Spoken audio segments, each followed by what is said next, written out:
자비로운 아버지 하나님, 이 아름다운 안식일 아침 저희가 주님을 예배하러 모였사오니 이곳에 강림하셔서 저희의 기도와 찬양과 경배를 받아 주시옵소서. 오늘도 저희가 주의 말씀을 기다리오니 주여 우리에게 말씀해 주셔서 이 말씀이 어둡고 어지러운 세상에서 우리 발에 등불이 되게 해 주시옵소서. 이제 저희가 예배를 시작하오니 모든 순서를 통하여 오직 아버지 홀로 영광받아 주시옵시기를 예수 그리스도의 이름으로 기원하옵나이다. 아멘. 교동문 797장 하나님의 율법. 내가 주의 법을 어찌 그리 사랑하는지요. 내가 그것을 종일 작은 소리로 읊조리나이다. 주의 계명들이 항상 나와 함께하므로 그것들이 나를 원수보다 지혜롭게 하나이다. 내가 주의 증거들을 늘 읊조림으로 나의 명철함이 나의 모든 스승보다 나으며 주의 법도들을 지킴으로 나의 명철함이 노인보다 나으니이다. 여호와의 율법은 완전하여 영혼을 소성시키며 여호와의 증거는 확실하여 우둔한 자를 지혜롭게 하며 여호와의 교훈은 정직하여 마음을 기쁘게 하고 여호와의 계명은 순결하여 눈을 밝게 하시도다. 여호와를 경외하는 도는 정결하여 영원까지 이르고 여호와의 법도 진실하여 다 의로우니 금 곧 많은 순금보다 더 사모할 것이며 꿀과 송이꿀보다 더 달도다. 또 주의 종이 이것으로 경고를 받고 이것을 지킴으로 상이 크니이다.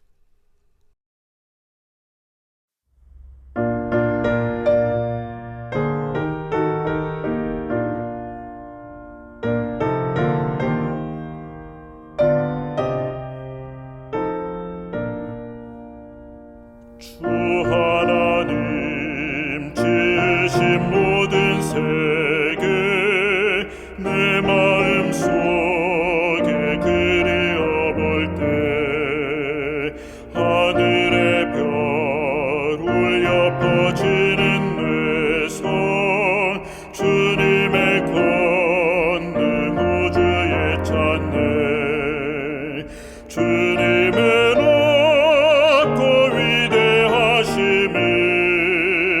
내 영혼이 찬양하네.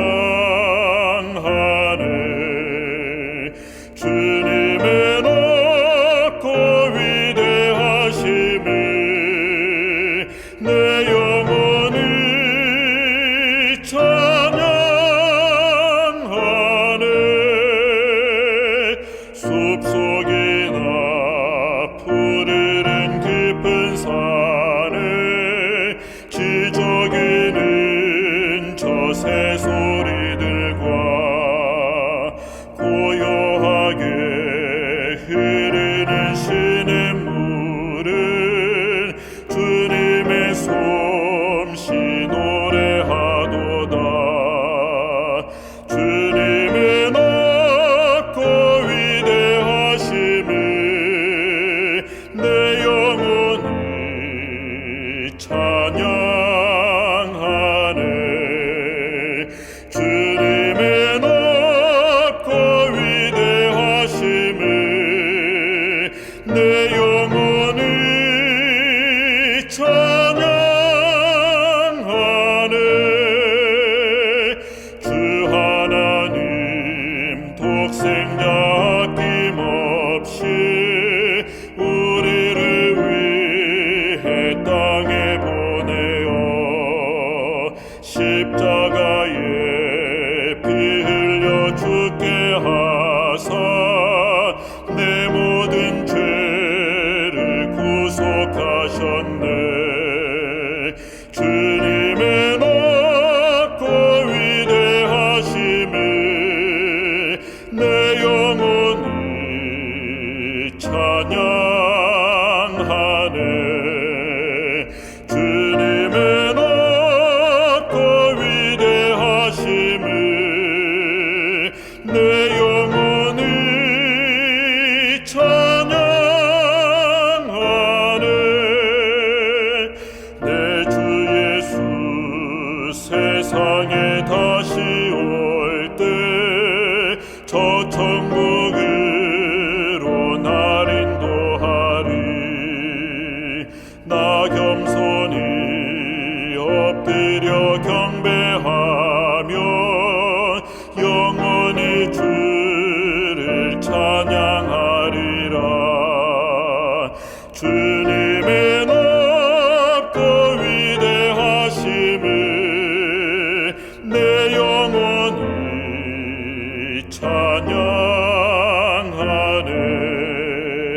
주님의 높고 위대하심을 내 영혼이 찬양하네.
이곳에 생명샘 솟아나 눈물 골짝 지나갈 때에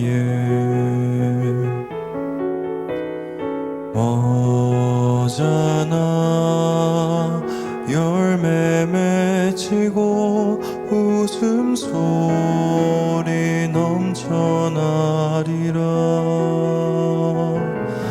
꽃들도 구름도 바람도 바다도 찬양하라 찬양하라 예수를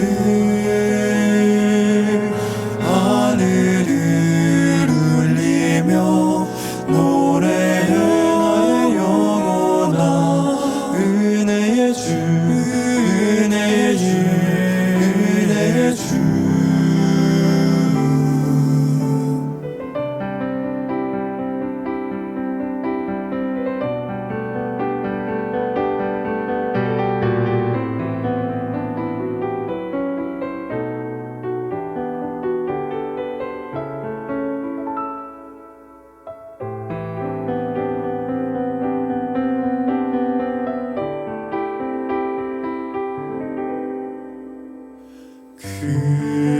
그날에 하늘이 열리고 모든 이가 보게 되리라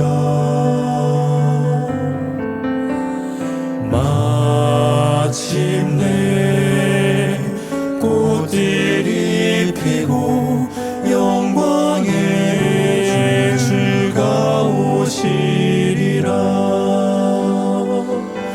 꽃들도 구름도 바람도 넓은 바다도 찬양하라 찬양하라 예수를 하늘을 울리며 노래해 나의 영혼아 은혜의 주 은혜의 주 은혜의 주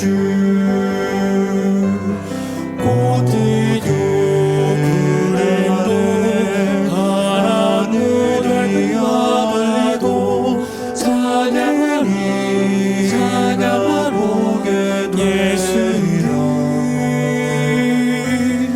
하늘을 울리며 노래해 나의 영혼아 은혜의 주 주가 오시리라 은혜의 주 은혜의 주 은혜의 주 은혜의 주 은혜의 주 은혜의 주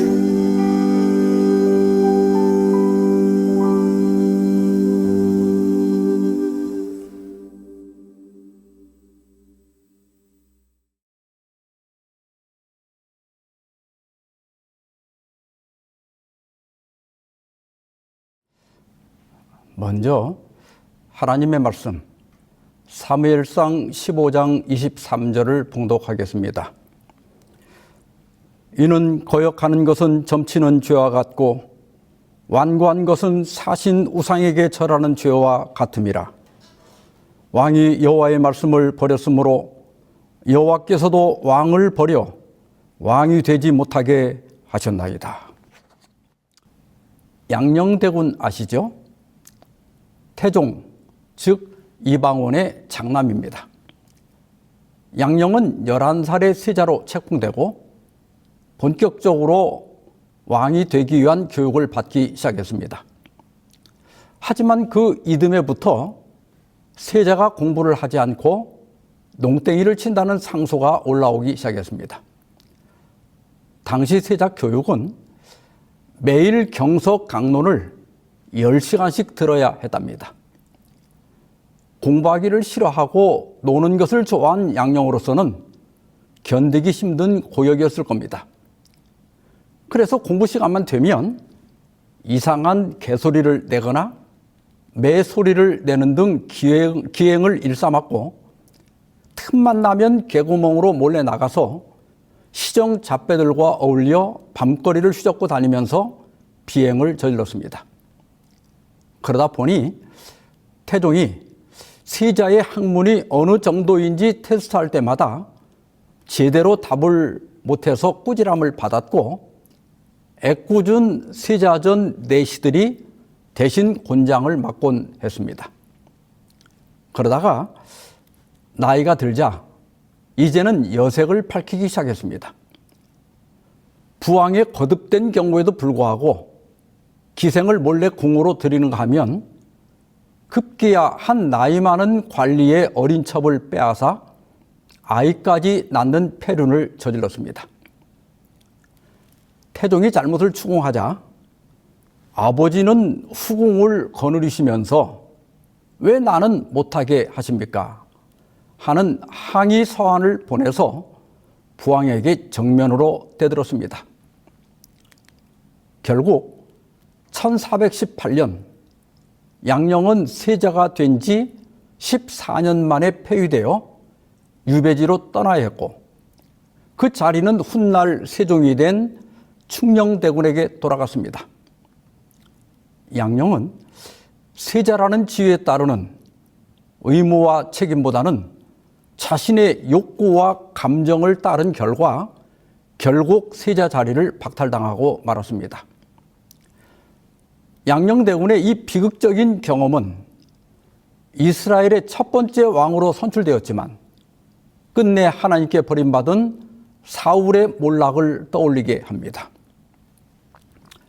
오늘은 사무엘상 15장을 가지고 사울이 버림받은 이유라는 제목으로 말씀을 드리고자 합니다. 먼저 1절입니다.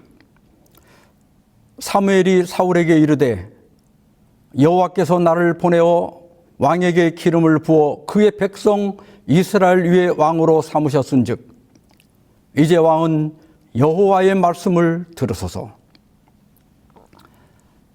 지난번 살펴본 대로 사울은 길갈에서 하나님을 믿고 기다리는 일에 실패했습니다. 사무엘은 왕의 나라가 길지 못할 것이라고 선언했지만 하나님께서 그를 완전히 버린 것은 아니었습니다. 성경에 기록된 위인들은 모두 완전한 사람이 아니었습니다. 아브라함은 아내 사레를 2번이나 누이라고 속였지만 이삭을 번제로 바치는 시험을 통해 그의 믿음과 순종을 증명하였고 마침내 믿음의 조상이 되었습니다. 다윗도 밧세바를 범하고 그의 남편 우리아를 죽인 사악한 죄를 저질렀지만 나단 선지자의 책망을 받고 진심으로 회개함으로 용서를 받고 그의 보좌를 지킬 수가 있었습니다. 베드로도 예수님을 3번이나 부인했지만 예수님은 부활하신 후 갈릴리 호숫가에서 3번의 신앙 고백을 통해 예전의 지위를 회복시키셨습니다. 하나님께서는 사울에게 회복할 기회를 주기 위해서 오랜 수건을 해결하라고 지시하셨습니다. 지금 가서 아말렉을 쳐서 그들의 모든 소유를 남기지 말고 진멸하되 남녀와 소아와 젖먹는 아이와 우양과 낙타와 나귀를 죽이라 하셨나이다. 하나님께서는 왜 아말렉을 이렇게 참혹하게 처벌하려고 하실까요? 그림에서 보시는 것처럼 아말렉은 이스라엘과 먼 사촌 관계입니다. 야곱의 후손들이 이스라엘 백성들이고 그의 형 에서의 장자 엘리바스가 첫 집나를 통해 낳은 아들이 아말렉입니다. 아말렉의 후손들은 팔레스타인과 애굽 사이에 있는 광야 지대에서 유목 생활을 하면서 이웃 부족들을 습격하고 약탈하며 생계를 유지하고 있었습니다. 그런데 왜 하나님께서는 아말렉을 진멸하라고 하셨을까요? 출애굽기로 가서 17장 8절입니다. 그때 아말렉이 와서 이스라엘과 르비딤에서 싸우니라. 이때는 이스라엘 백성들이 애굽을 탈출해서 홍해를 건넌 직후입니다. 람셋을 떠나 며칠을 걸어 홍해까지 왔고 바로의 추격대에 쫓겨서 허겁지겁 홍해를 건넌 상태였습니다. 모두가 지쳐 있었고 아직 군대도 없는 상황이었습니다. 아말렉 사람들은 하나님께서 애굽에서 행하신 소문을 들었습니다. 그러나 그들은 오히려 하나님이 행하신 일들을 조롱하고 이스라엘을 공격하여 자신들이 하나님을 이길 수 있다는 것을 보여주려고 했습니다. 특히 이스라엘을 괴롭게 한 것은 약하고 피곤해서 뒤처진 사람들을 공격한 겁니다.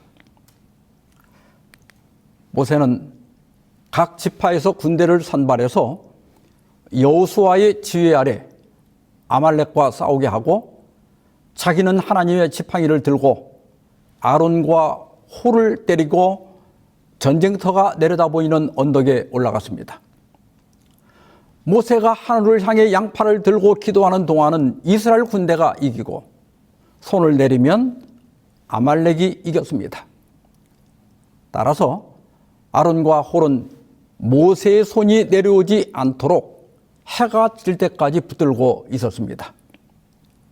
마침내 이 전쟁은 이스라엘의 승리로 끝났습니다. 이 장면에서 우리가 배워야 할 교훈이 있습니다. 모세의 손을 부축한 아론과 훌의 행동은 모세가 백성들에게 줄 말씀을 하나님께로부터 받는 동안 백성들은 힘든 일을 하고 있는 그를 도와주어야 할 의무가 있다는 것을 그들에게 보여주었다. 아무리 뛰어난 목사라도 혼자서는 하나님의 사역을 다 감당할 수 없습니다. 우리는 목사들의 손을 끌어내리는 사람이 아니라 받쳐주는 사람이 되어야 합니다. 이렇게 목사들과 백성들이 협력할 때 교회가 번영할 수 있고 영적 전쟁에서 승리할 수 있는 겁니다. 여호와께서 모세에게 이르시되 이것을 책에 기록하여 기념하게 하고 여호수아의 귀에 외워 들리라. 내가 아말렉을 없이하여 천하에서 기억도 못하게 하리라. 이것을 여호와의 헤렘이라고 합니다.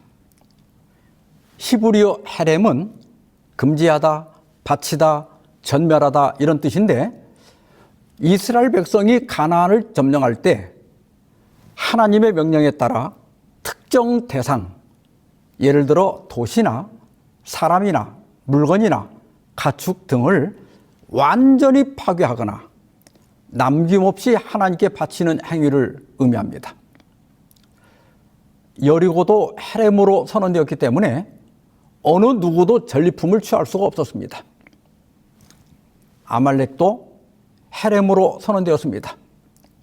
왜냐하면 첫째, 아말렉이 아무 이유 없이 하나님을 증오하며 도전했기 때문이고, 둘째는 무방비 상태에 있는 이스라엘 백성들, 그 중에서도 뒤처진 연약한 사람들을 공격했기 때문에 이것은 결코 묵과할 수 없는 죄악이었습니다. 우리는 여기서 하나님께서 연약한 사람들을 어떻게 대하시는지 볼 수 있습니다. 부조와 선지자 300페이지입니다.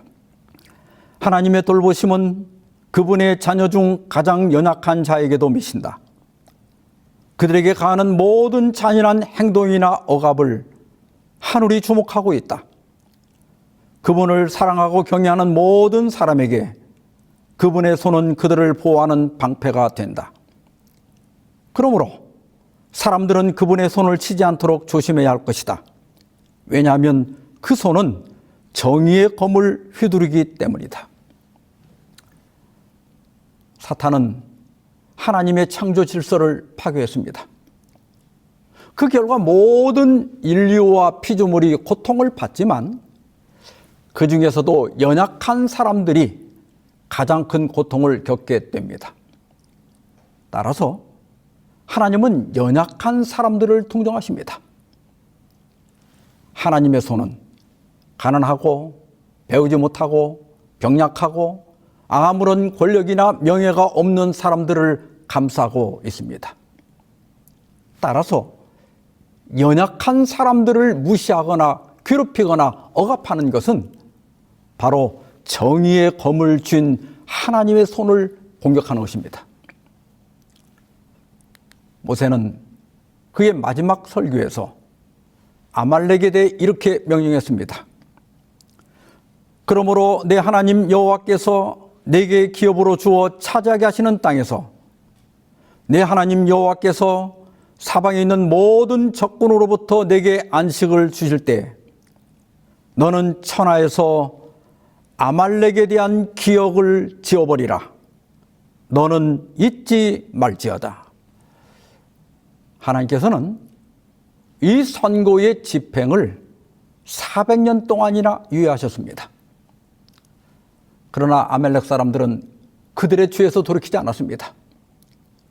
하나님께서는 이 사악한 백성들이 할 수만 있다면 그분의 백성과 그분의 예배를 이 땅에서 말살하려 할 것을 아셨습니다. 이제 오랫동안 미뤄져 온 그 형벌을 집행할 때가 이른 겁니다. 사울이 백성을 소집하고 그들을 들라임에서 세어보니 보병이 20만 명이요 유다 사람이 10,000명이라. 사울이 아말렉 성에 이르러 골짜기에 복병시키니라. 여기 보면 유다 지파는 아말렉에 가장 괴롭힘을 당했고 들라임에 가까이 살면서도 다른 지파에 비해 참여율이 훨씬 적습니다. 이것은 유다 지파가 사울에게 비협조적인 것을 보여줍니다. 아마도 유다 사람들은 자기 지파에서 왕이 되지 않은 것에 대해 불만을 가지고 있었던 것으로 보입니다. 사울이 겐 사람에게 이르되 아말렉 사람 중에서 떠나가라. 그들과 함께 너희를 멸하게 될까 하노라. 이스라엘 모든 자손이 애굽에서 올라올 때 너희가 그들을 선대하였느니라. 이에 겐 사람이 아말렉 사람 중에서 떠나니라. 하나님께서는 겐 사람들에게 자비를 베푸셨습니다. 겐 사람들은 미디안 사람으로도 불리는데 모세의 장인인 이드로의 가문입니다. 그림에서 보시는 것처럼 아브라함이 사라를 통해 낳은 아들이 이삭이고 이삭의 두 아들 야곱과 에서를 통해 이스라엘 12지파와 아말렉이 태어났습니다.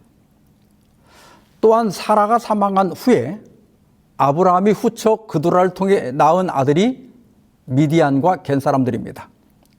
따라서 이스라엘과 아말렉과 겐 사람들은 한 혈족입니다. 여기 언급된 겐 사람 중에는 모세의 처남 호밥이 있었습니다.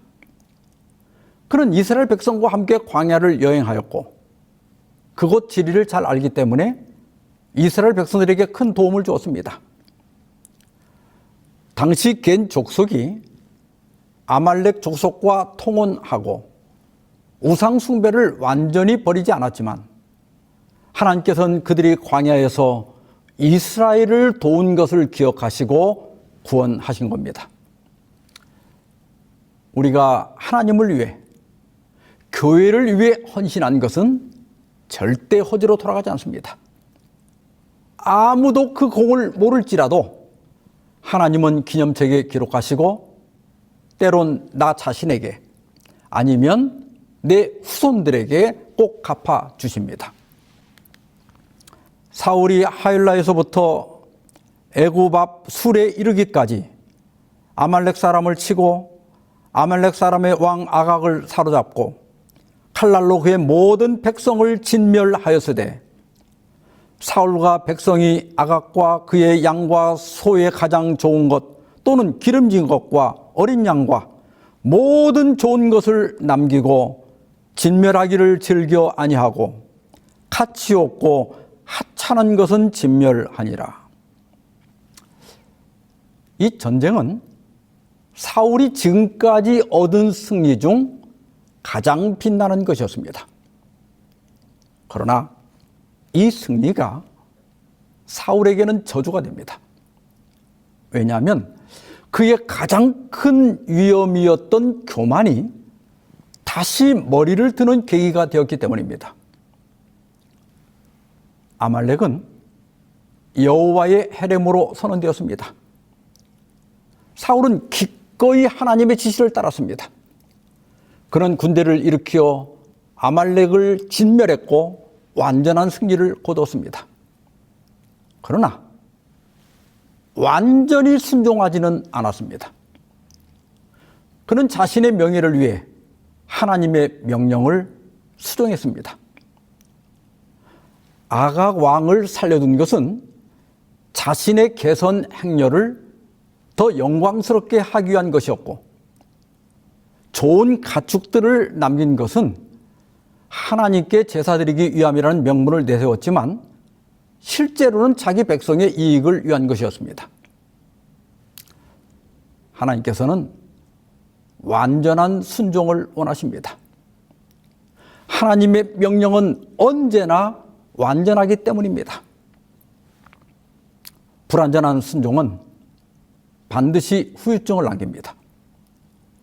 우리가 보기에는 더 나아 보여도 결과적으로는 우리에게 고통이 되고 때로는 우리를 파멸시키게 됩니다. 사울은 최종 시험에서 낙방하고 말았습니다.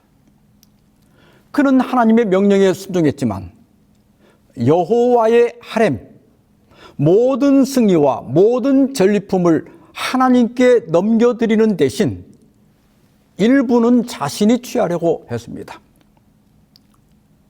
이것은 그가 하나님의 대리자로서 왕권을 맡기에는 신뢰할 수 없는 인물이라는 것을 드러낸 것입니다.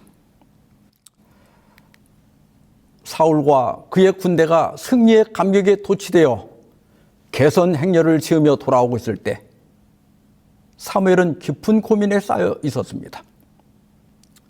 하나님께로부터 왕을 탄핵하라는 기별을 받은 겁니다. 사울을 왕으로 세운 것을 후회하노니 그가 돌이켜 나를 따르지 아니하며 내 명령을 행하지 아니하였음이니라 하신지라. 사무엘이 근심하여 온 밤을 여호와께 부르짖으니라. 다음날 아침 사무엘은 사울을 만나려고 일찍 일어났습니다. 그런데 사울이 갈멜의 기념비를 세우고 길갈로 내려갔다는 겁니다. 사무엘은 급히 길갈로 갔습니다. 사무엘이 사울에게 이른즉 사울이 그에게 이르되 원하건대 당신은 여호와께 복을 받으소서. 내가 여호와의 명령을 행하였나이다. 사무엘이 물었습니다. 그러면 내 귀에 들려오는 이 양의 소리와 내게 들리는 소의 소리는 어찌 된 겁니까? 사울은 세 가지 변명을 합니다. 첫째, 내가 그런 것이 아니고 백성이 그런 겁니다. 책임을 백성에게 전가합니다. 둘째, 백성들이 당신의 하나님 여호와께 제사하려고 남겨둔 겁니다. 이것은 자신의 불순종을 종교적 명분으로 포장한 겁니다. 그리고 셋째, 그 외의 것은 우리가 진멸했습니다. 사울은 끝까지 하나님의 명령을 다 수행했다고 주장합니다. 다만 양과 소를 남겨둔 것은 백성들이 그렇게 한 것이고 그것도 하나님께 드리려고 한 것이니 문제될 것이 없다는 겁니다. 이에 사무엘이 반박합니다. 사무엘이 이르되 왕이 스스로 작게 여길 그때에 이스라엘 지파의 머리가 되지 아니하셨나이까? 여호와께서 왕에게 기름을 부어 이스라엘 왕을 삼으시고, 히브리어 성경에는 동사가 없기 때문에 번역할 때 동사를 보충해 줘야 합니다. 제임스 왕 여기나 우리 성경에서는 왕이 스스로 작게 여길 그때를 과거로 봐서 과거 시제를 사용했습니다. 그래서 RSV, 그 영어 개정 표준역이나 다른 현대 번역들은 현재 시점에서 그를 책망한다고 보고 다음과 같이 번역했습니다. 내가 스스로 보기에 작게 여겨도 이스라엘 지파의 우두머리가 아니냐. 여호와께서 너를 이스라엘의 왕으로 기름 부으셨느니라. 개역성경이나 제임스 왕역은 사울의 이전 겸손과 현재의 교만을 대비하여 책망하는 것으로 번역했고, RSV 등에서는 네가 왕이 아니냐, 왜 백성 탓을 하느냐고 책망하는 것으로 번역한 겁니다. 그러나 사울은 이전에 겸손한 사울이 아니었습니다. 승리에 고무된 그는 사무엘에게 짜증을 내면서 다시 앞에 주장을 되풀이합니다. 사울이 사무엘에게 이르되 나는 실로 여호와의 목소리를 청종하여 여호와께서 보내신 길로 가서 아말렉 왕 아각을 끌어왔고 아말렉 사람들을 진멸하였으나 다만 백성이 그 마땅히 멸할 것 중에서 가장 좋은 것으로 길갈에서 당신의 하나님 여호와께 제사하려고 양과 소를 끌어왔나이다 하는지라. 성경이 점잖게 써서 그렇지 사실적으로 말하면 이럴 겁니다. 하나님의 명령대로 다 했다니까요. 그리고 저 짐승들은 백성들이 하나님께 제사하려고 끌고 온 것이라니까요. 사울은 아직도 자기가 무슨 잘못을 저질렀는지 모르고 있는 겁니다. 이에 사무엘이 유명한 선언을 합니다. 사무엘이 이르되 여호와께서 번제와 다른 제사를 그의 목소리를 청종하는 것을 좋아하신 같이 좋아하시겠나이까? 순종이 제사보다 낫고 듣는 것이 순양의 기름보다 나으니 이는 거역하는 것은 점치는 죄와 같고 완고한 것은 사신 우상에게 절하는 죄와 같음이라.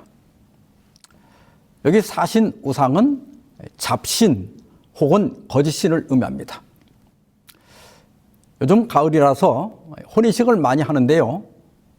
두 남녀가 진정한 사랑이 없다면 혼인식은 아무런 가치가 없는 겁니다. 마찬가지로 제사, 지금으로 말하면 예배는 죄에 대한 회개와 그리스도에 대한 믿음, 그리고 하나님의 율법에 순종하겠다는 서약을 나타내는 의식입니다. 회개와 믿음과 순종하는 마음이 없다면 그 예배와 그 제사는 무가치한 겁니다. 우리는 어떤 제사를 드리고 있습니까? 혹시 사울의 길을 따르고 있지 않나 점검해 봐야 합니다. 하나님께 순종한다고 말은 하지만 정작 자신이 좋아하는 것은 성경에 써 있고 예언의 신에 명백히 금해도 합리화하거나 온갖 핑계를 대면서 불순종하는 경우가 많습니다. 우리가 진심으로 신앙하고 정성으로 예배를 드린다 해도 회개와 믿음과 순종이 없다면 하나님께서는 그것을 받지 않는 겁니다. 이제 사무엘은 단호히 선언합니다. 왕이 여호와의 말씀을 버렸으므로 하나님께서도 왕을 버려 왕이 되지 못하게 하셨나이다. 여기서 하나님의 후회가 무엇인지 깨닫게 됩니다. 사람이 하나님을 선택하면 하나님께서도 그 사람을 선택하십니다. 그러나 사람이 자기 길을 따르기로 선택하면 하나님께서도 그 상황에 맞게 재조정하지 않을 수 없습니다. 이것이 하나님의 후회입니다. 하나님께서 사울을 택하셨으나 사울이 불순종을 고집하기 때문에 이제는 하나님이 사울을 버리기로 결정하신 겁니다. 사울이 사무엘에게 이르되 내가 범죄하였나이다. 내가 여호와의 명령과 당신의 말씀을 어긴 것은 내가 백성을 두려워하여 그들의 말을 청종하였음이니이다. 청하오니 지금 내 죄를 사하사 나와 함께 돌아가서 나로 하여금 여호와께 경배하게 하소서. 사울은 자신의 죄를 인정했습니다. 하지만 이것은 진정한 회개가 아니었습니다. 그가 진정으로 회개했다면 자신의 죄를 공개적으로 고백했을 겁니다. 그러나 사울은 여전히 백성 탓을 하면서 민심이 돌아설까 봐 염려하고 초조해하는 겁니다. 사무엘이 사울에게 이르되 나는 왕과 함께 돌아가지 아니하리니 이는 왕이 여호와의 말씀을 버렸으므로 여호와께서 왕을 버려 이스라엘 왕이 되지 못하게 하였음이니이다 하고 사무엘이 가려고 돌아설 때 사울이 그의 겉옷자락을 붙잡음에 찢어진지라. 사실 사울의 죄도 큰 것이지만 다윗의 죄도 그에 못지않은 오히려 더 사악한 죄였습니다. 그런데 왜 사울은 버림받고 다윗은 회복되었을까요? 다윗은 나단이 자신의 죄를 지적할 때 한마디도 핑계하거나 누구를 탓하지 않았습니다. 내가 여호와께의 죄를 범하였노라. 그는 선지자 앞에 머리를 숙이고 자신의 죄를 인정했습니다.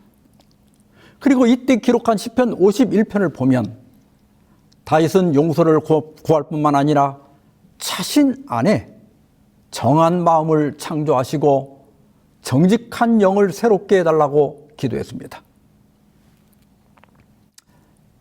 과거에 흑사병은 매우 사망률이 높았습니다.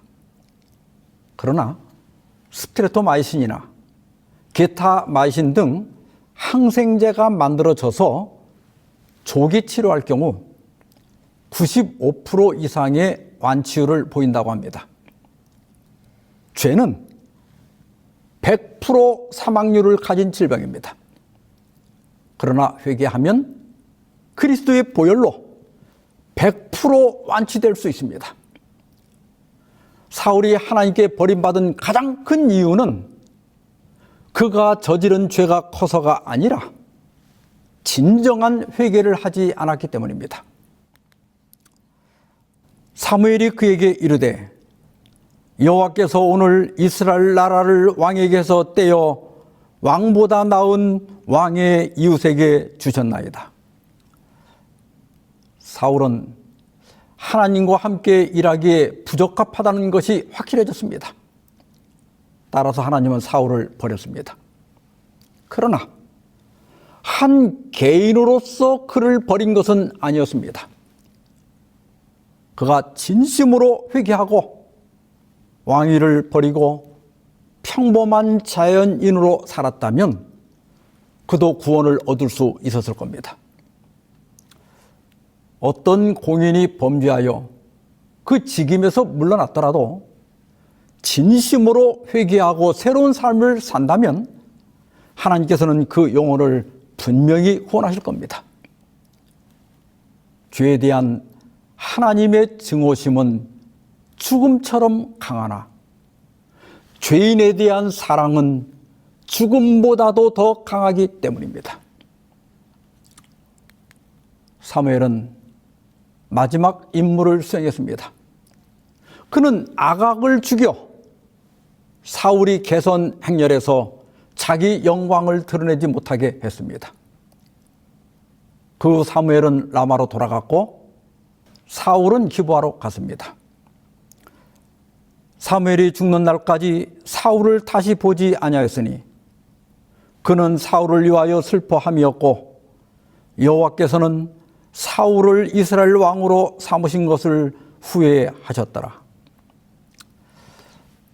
사실 사무엘은 라마 나요셋에서 사울을 한 번 더 만납니다.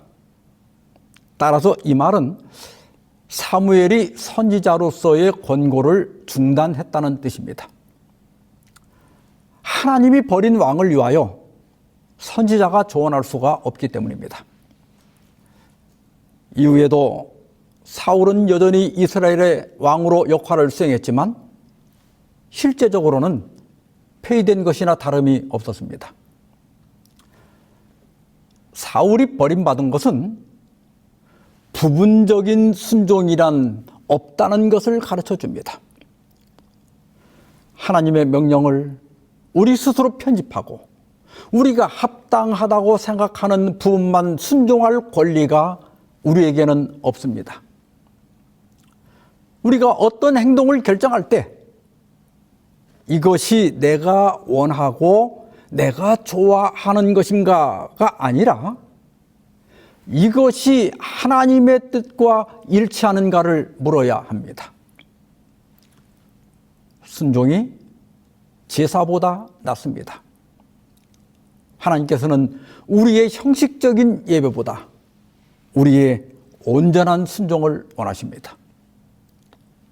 오늘 이 시간 우리 각자의 삶을 돌아보며 우리가 부분적으로만 순종하고 있는 영역은 없는지, 종교적 형식으로 불순종을 감추고 있지는 않은지 점검하고 온전히 순종하기로 다짐하는 저와 여러분이 되길 바라면서 말씀을 마치겠습니다.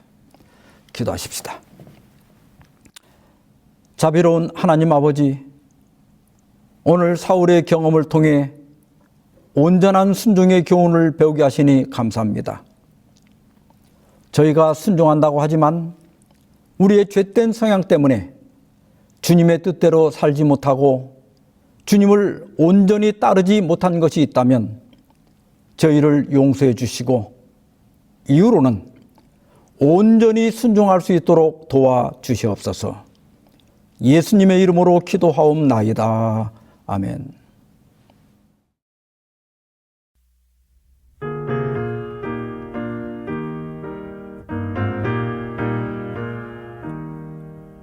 예수 따라가며 복음 순종하면 우리 행할 길 환하겠네. 주를 의지하며 순종하는 자를 평생 떠나지 않으리라. 의지하고 순종하는 길은 예수 안에 즐겁고 복된 길이로다. 해나 고생이나 만일 당케 되면 주가 곧 없이 하시겠네. 주를 의지하며 순종하는 자는 모든 근심이 떠나리라. 의지하고 순종하는 길은 예수 안에 즐겁고 복된 길이로다. 남을 돌아보고 슬픔 위로하면 주가 상급을 주시겠네. 주를 의지하며 순종하는 자는 걱정 대신에 복 받겠네. 의지하고 순종하는 길은 예수 안에 즐겁고 복된 길이로다. 주를 힘입어서 말씀 잘 배우고 다닐 때 주와 함께 하세. 주를 의지하며 항상 순종하고 명령 따라서 준행하세. 의지하고 순종하는 길은